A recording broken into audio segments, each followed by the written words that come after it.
ข้าวเย็นวันนี้สั่งก๋วยเตี๋ยวน้ำตกแถมผักด้วย อันนี้คือเครื่องปรุง มีซอสถั่วเหลือง พริกป่น น้ำตาล และน้ำส้มสายชูกำลังตักพริกใส่ลงในถ้วยก๋วยเตี๋ยว อันนี้คือน้ำส้มสายชูเทลงไปในถ้วยก๋วยเตี๋ยวแล้วก็เท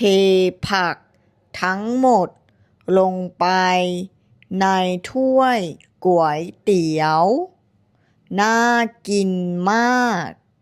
แล้วก็คนให้เข้ากันกำลังเป่าเส้นก๋วยเตี๋ยวก่อนกินกำลังกินเส้นก๋วยเตี๋ยวอันนี้คือลูกชิ้นกำลังกินลูกชิ้นกำลังซดน้ำก๋วยเตี๋ยวร้านนี้อร่อยมากๆเลยอะ